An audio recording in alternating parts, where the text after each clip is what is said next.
probably tell from my choice of songs that I was a child growing up in the 80s. Big thank you to Ollie for a very warm welcome. We've got so many great HR change makers in the room today, and I'm really excited to share some stories around how HR change makers right around the globe are really innovating in their organisations. But before we kick off, let's just imagine a scenario. It's 2 a.m. It's the middle of the night, and it's pitch black. And you really need to get to sleep, but your mind is racing. You're thinking about the people projects that you want to deliver this year, and they're big, and they're audacious, and they get you super excited. But they also make you nervous, because every time you take one of those initiatives forward to your executive team, there's a skeptic in the team, demanding proof that your approach will work before you've even had a chance to test the waters. And there's the skeptics across your organisation too. The people that are very, very comfortable with the status quo and try to resist change with every fibre of their being. And I know this feeling because many of us have been here. And it creates fear. Fear that your initiative might not be as impactful as what you hope, because while everyone's rowing in your organisation, they might not be rowing in the same direction. Fear that you might not get support to create your initiative to be as impactful as you like.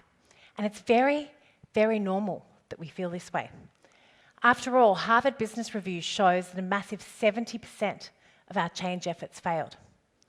But what if we had organisations where our leaders and our teams were supporting us on that change journey, supporting us to not only create change, but create true transformational change in our organisation? Because after all, a recent CIPD report showed that changing our workforce, creating better employee engagement, impacts greatly on our employee retention rate and our talent scarcity issues. It's currently taking 65 days to fill the average role. Now that lag means the people behind are holding the fort, and that creates an impact on employee morale, that creates an impact on employee engagement, and ultimately on employee retention. So it becomes a very vicious cycle. And let's be honest, it's exhausting. Something needs to change. Our organisations need to change. And we need to lead that change. The problem is with organisational change is most of us think that change is stressful, change is slow, and change is scary. Something that we personally or our organisations are not great at. And when you think about it, organisational change is very, very different from personal change. So every January, I decide this is the year I'm going to get fit. And I'm very, very personally motivated to get out of bed. I get out of bed at 5 in the morning. I hit the gym. Usually lasts, what's it now, mid-February now? Usually lasts about now. But I start the year really, really motivated because I make the choice to go on that personal change journey. But when we think about organisational change, it's a very different journey. Our executive teams and us decide that we're going on that journey for our people to go on whether they like it or not. So something needs to change. Our organisations need to change, and we need to lead that change for our organisations to inspire them. And I've been lucky enough over the last 20 years to partner with hundreds of companies and see where they've been able to lead true transformational change. The organisations that are bucking the trend in terms of their engagement scores, in terms of their employee retention rates, in terms of their culture, in terms of their NPS scores, all have a couple of things that they do very, very differently. And it's been fascinating to watch. And that is that they have a HR change maker. We have so many of them in the room today.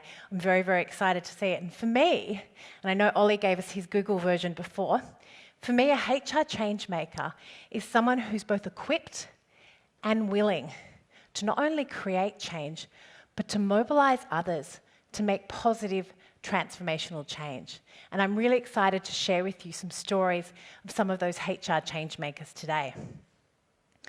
So what is it that makes a successful HR change maker? We found there was 3 main things that a HR change maker had. Firstly, they truly understood what employees craved. They understood the motivation behind their employees at work. Secondly, they not only use technology, but they humanise technology to be able to connect their organisation with their people. And thirdly, they mobilized others. They had the ability to not only take the understanding of their employees, the tools, but they were able to mobilize key stakeholders right across the organization to create an environment that's ripe for transformational change. Because when we embrace change, when we truly embrace change across our organizations, we grow. When we embrace change across our organizations, we innovate. And when we embrace change, we're inspired. Our organizations need us to bring that inspiration. They need us to bring that change across the organisation. And I'm very excited for us to share mobilisers today who've done that. So today we're going to cover three main things together. We're going to talk a little bit more about what employees crave at work. We're going to look at HR change makers and how they've used technology to truly connect the organisation on one side with their employees on the other. And we're going to talk about mobilisers. We're going to talk about how those HR change makers were able to mobilise true transformational change within their organisation. So let's kick off with the first session, and that's all around understanding what employees crave at work. This is my colleague, Greg Liederman. He was the founder of our Rochester office, and he's written a book on the very, very topic. I think a couple of you may have seen the book before today, and that book covered 80 years of research. And that 80 years of research looked at the true foundations of a lot of research on what employees are looking for. And the really interesting thing when we looked at the research was it hasn't changed fundamentally over the last 20 years, despite all of the advancements in technology, despite the advancements in our modern workforce. The key things that our employees are craving for when they come to work each and every day remain consistent. And those three fundamentals are respect for our contribution, purpose, having a purpose greater than ourselves and our individual, being able to connect and understand where we support the bigger mission, where our piece of the puzzle kicks in. And thirdly, deep and connected relationships with our colleagues. Trouble is, as people leaders, if we were to walk into our CEO, our CFO and say, I've got it, for our plan for this year, we're going to focus on respect, purpose and relationships. Some of them might ask if we're going to hold hands and sing around the campfire together. And so what we need to do is actually take this true understanding of what our employees crave and put it in an actionable business plan so we can show how we're going to develop that and connect with our employees on a greater level. And the way we do that at Reward Gateway, some of you may have seen this before, it's the engagement bridge. And the engagement bridge has 10 fundamental elements. And the idea of the engagement bridge is to connect your organisation on one side with your people on the other. And I saw there's a few hands go up before for some people that have read Build It. You will have seen this in Build It. And the engagement bridge is really the model under which we focus on that employee connection. You'll see at the bottom there's underpinning elements. And the underpinning elements are really focused on things like pay and benefits, on workspace and well-being. And these are very important in supporting your organisation and your engagement journey. But they alone won't connect your employees. You might have a really fit, really well-paid employee with great funky offices with a Google-esque slide. But that doesn't mean that your employees understand your mission, your purpose, your strategy, or how they can contribute them. So the base of the bridge is open and honest communication. And one of the things we've noticed with HR change makers is this is the element they showcase the most. HR change makers are able to connect with their employees through a focus on trust. Because if you think about it, change has a massive focus on trust. And when you start with a foundation of open, honest communication, you build trust and you can create an environment where you can mobilize change. Next is purpose, mission and values. And really when we're looking at HR change makers, they have a really well-defined mission. And also their values really showcase to the employees what's acceptable or not, and we've all seen the or not environment, on the journey to get to that mission. Then we have leadership and management, and one of the things we noticed with change makers is the greater the change the organisation is going on, the more leadership is needed. Because management for process and systems, but leadership to set the vision and to really inspire people on that change journey. And at the top of the bridge, we have a trio. And the trio is recognition, job design, and learning. Now, with that trio, one of the things that's really, really important is the best designed jobs have learning and recognition built in at their core. And a great example of that I wanted to share with you today is Hubspot. So Hubspot is a marketing automation company, and this is Mark Roberg. So he's now a professor at Harvard Uni. He was the VP of sales for Hubspot. And when he was in that role, he had a real change with his sales organization.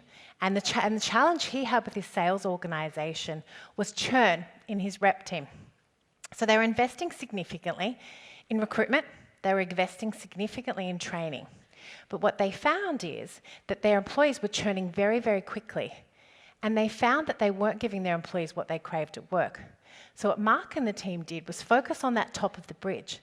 And they redesigned their sales organisation. So there were 6 levels within their sales development roles. And each employee, as they went through each level, had new learning opportunities opened up.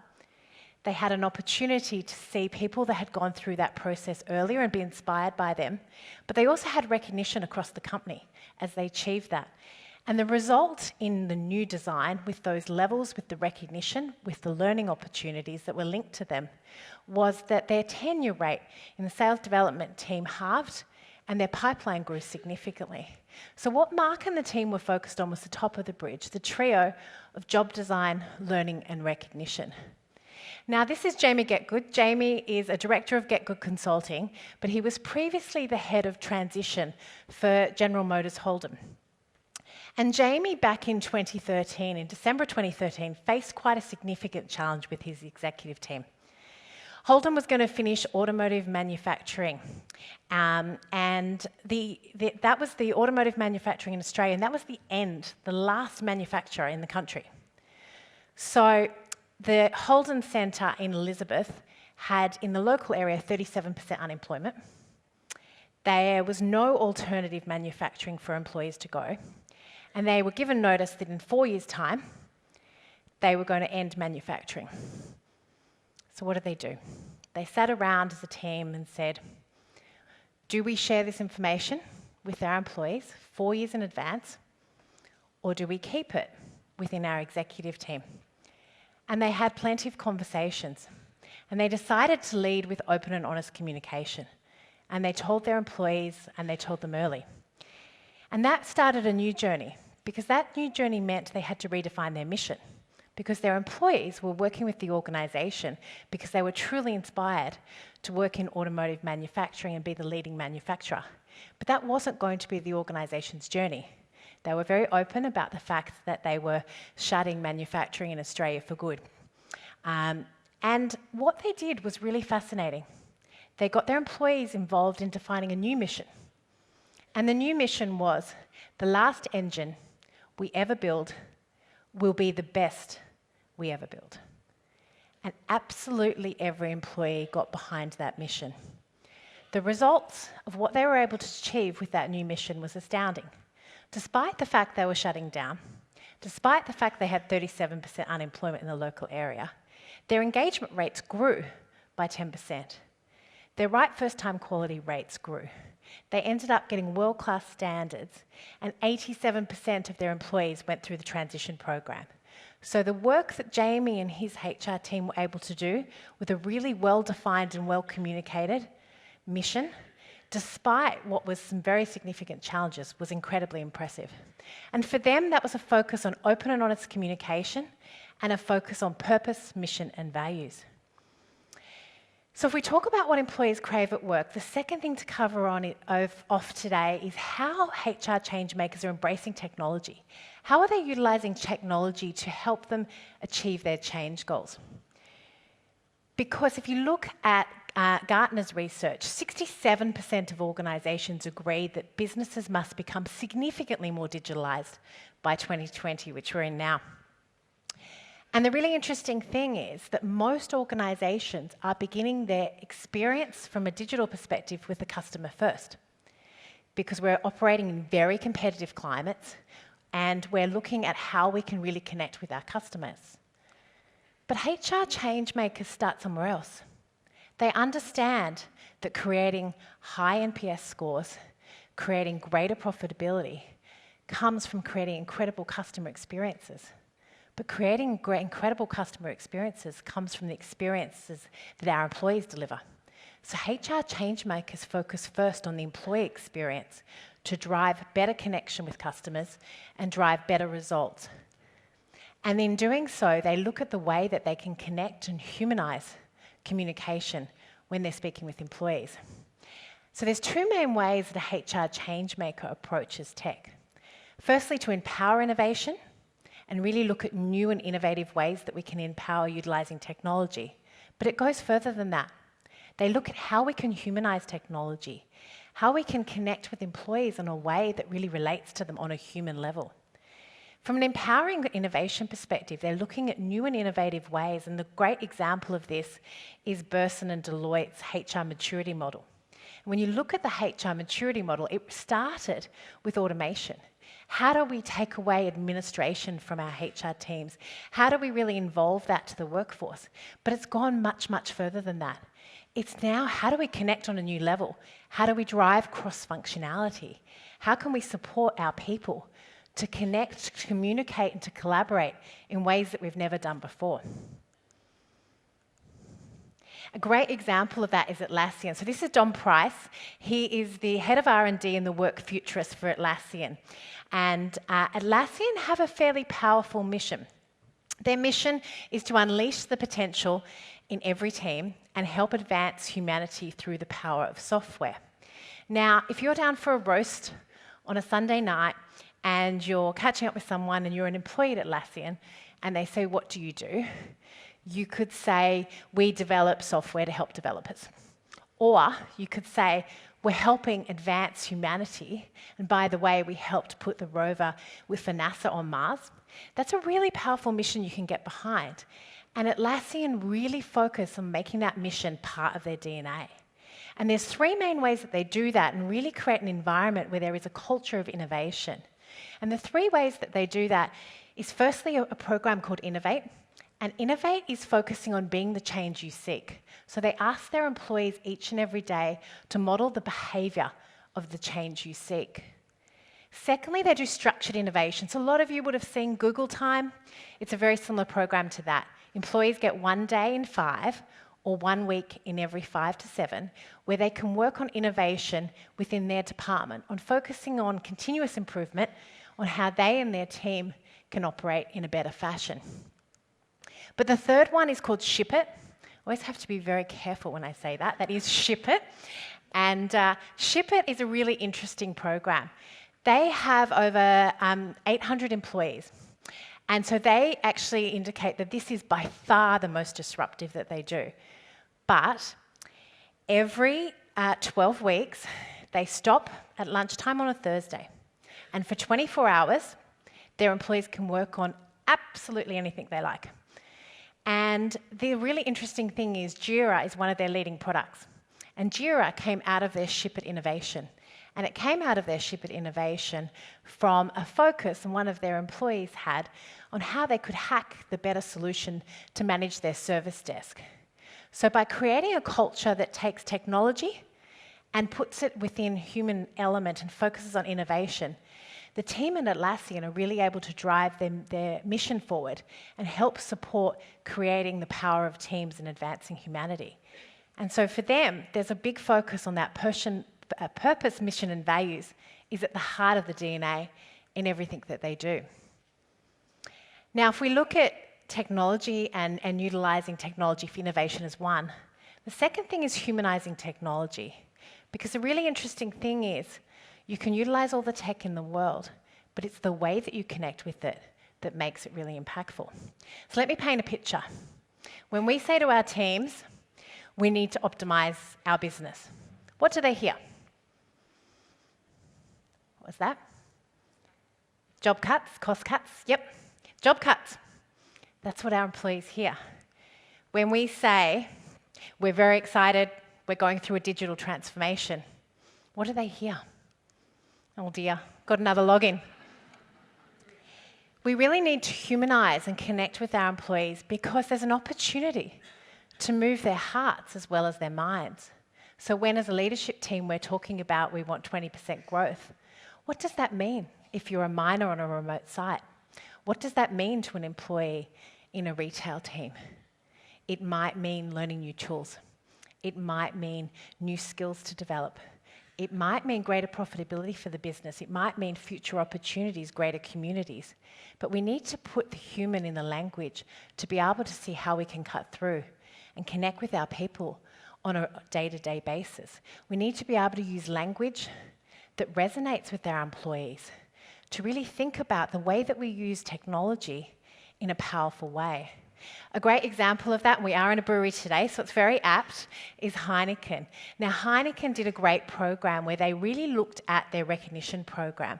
And one of the things that Heineken did was look at how they were recognising their employees. Heineken previously was recognising 2% of their employees through their recognition program. So very much a small proportion were receiving large rewards through the program. And they really looked at that and thought, how can we do this better? Because their engagement surveys came back. And under 20% of people agreed with the statement with their engagement survey that I get recognised for my contribution to Heineken. And so one of the things that they did really well is they humanised the program. So they used language like cheers on their thank you e-cards. And one of my favourite, the IPA, Inspiring People Award, they used language that connected with their employees on a day-to-day basis. And the results were outstanding. They've gone from recognising 2% of their employees to recognising 58% of their employees. So the journey that they've gone on has been really, really powerful in being able to humanise it. Another great example of that is Pie Bar Mining. So I had a great chance to interview Cara Jordan about the journey that her and her people team went on. And one of the things that they did is use language that resonated with their employees. So they'd say, cheers, a jumbo size, well done, high five a mate, using language that resonated with their employees.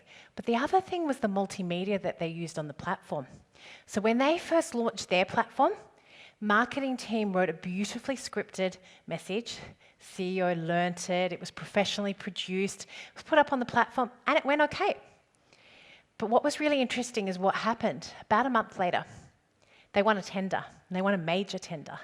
Someone got out an iPhone and they filmed the project team talking with passion and excitement about all the people that had contributed to this process and about the win and what it's going to mean for the business. Put that up on the platform. It absolutely went viral. People were liking, people were tagging, people were commenting. CEO saw that and said, no more professionally produced videos. We connected with our people in human language. We were authentic, we were real time. We were really showcasing our organisation at its best. And they are now doing that on their platform on a regular basis. So really for both Heineken and Pie Bar, it was a focus on how do we recognise what's great, but also how do we have open and honest and authentic communication in humanising our connection with our people. So thirdly, then the last section is how HR change makers create an environment that's ready for change. How do they mobilise change? Because one of the things that I think when you look at a true HR change maker, they do better than anyone else, is they create an environment where they can mobilise others. And they mobilise others to create transformational change within their organisations. So there's 4 main ways that a HR change maker delivers transformational change that I wanted to share with you all today. The first is that HR change makers understand the world of stakeholder adoption has changed. And it's changed quite dramatically. So to demonstrate that, you can see that previously, if you wanted to implement an engagement initiative for your people, you might go to the CEO, you might go to the CFO, and have a conversation about that project. So back then, you probably had 81% chance that your initiative was going to be successful and be implemented. Nowadays, with the focus that we have on GDPR, increasing tech stacks, increasing security, many more of our decisions become consensus decisions with many more stakeholders involved in that process. So now when you want to do a change process, on average there's 5.7 people. I'm not quite sure how the 0.7 works, but there's definitely up to 6 people that sit in your change project that you need to involve in that process. But the difference with that is your likelihood to have that project get off the ground has now dropped from 81% down to 40%. So HR change makers understand the world of stakeholder adoption for your change project has evolved, and that's unlikely to go back. So they go into the start of the process understanding this information. They also go left when everyone else goes right. And what I mean by this is, where traditionally a change maker would go in and speak to each one of those 6 individual departments. So you might go and speak with client success, you might go speak with marketing, with the finance team, and you would speak to each department around their metrics, their KPIs, the things that are important to them, and how this initiative could help support them on their core focus for the coming year.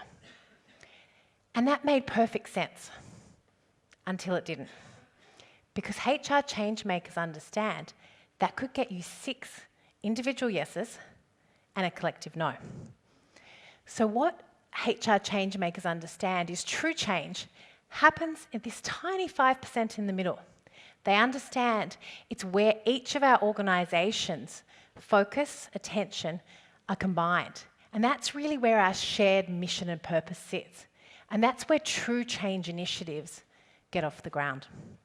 And so they focus on that 5% in the middle and connecting and speaking to their stakeholders on those to create transformational change. Thirdly, change makers challenge their current thinking about the current state. So where most people, when they're wanting to get their HR initiative in place, focus on the future state, all of the positive outcomes that will come out once we've put this initiative in place. HR change makers start very differently. They focus on educating on the current state. And my favourite example of this is Nike. So Nike had a new global head of occupational health and safety. And that new global head of occupational health and safety had had several predecessors that had all tried and failed to get their employees to wear face masks. So that Nike had toxic glue in the manufacture of their sneakers. And they tried to get everyone to wear face masks, and they tried all sorts of initiatives and failed. So instead of focusing on new ways to get the employees to wear the face masks, the new global head of occupational health and safety decided to challenge the current state and hired a research and development team. Now that research and development team designed a non-toxic glue, and in doing so removed the issue of educating and training and encouraging employees to wear the face mask altogether. So HR change makers don't just focus on the future state. They really partner with people to be able to create an environment to challenge our thinking about the current state.